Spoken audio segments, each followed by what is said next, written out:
ଆରେ ମୋର 5,000 ଟଙ୍କା ଦରକାର। ମତେ ଦବ? କଣ କହିଲ? 5,000 ଟଙ୍କା? ରୁହ ରୁହ, ଦଉଛି।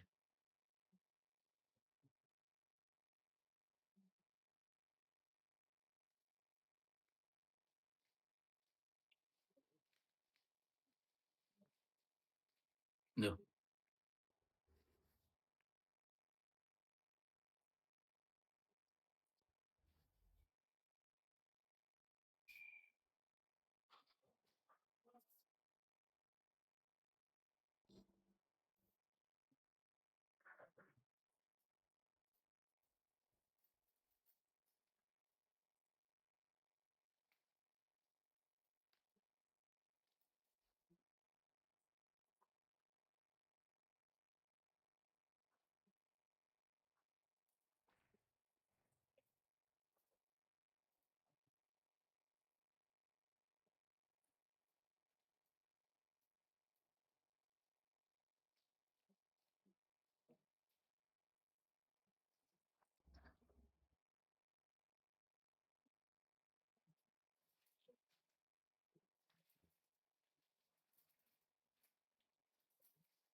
ଓହୋ, କଣ ଯେ କରିବି ମୁଁ କିଛି ବୁଝିପାରୁନି।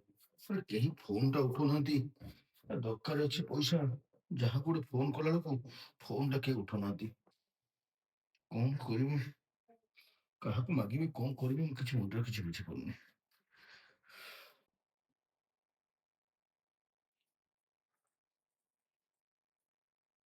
ଆରେ କଣ ହେଲା? ଏମିତି ମୁହଁ ପୋତିକି ମନ ଦୁଃଖରେ ବସିଛ?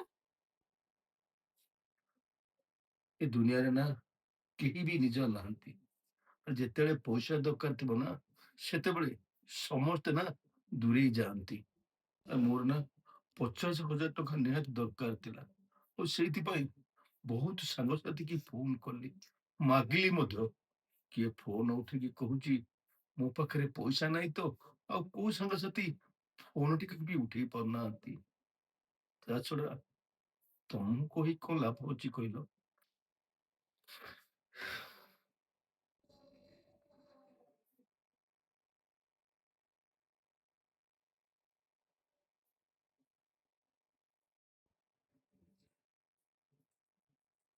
ସେଇଠି ନିଅ।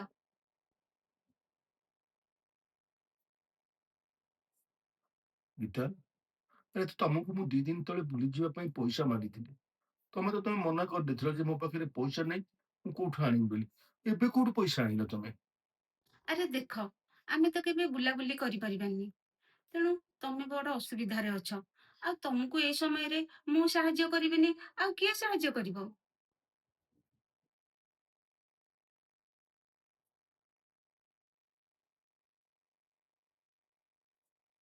ହ୍ୟାଲୋ, ପଇସାର ଆରେଞ୍ଜମେଣ୍ଟ ହେଇଗଲା। ଚୋରଣୀ No, no, no, ମୋ no. ପଇସା ମତେ ଦବାକୁ ମନା କରୁଥିଲା, ନାଇଁ?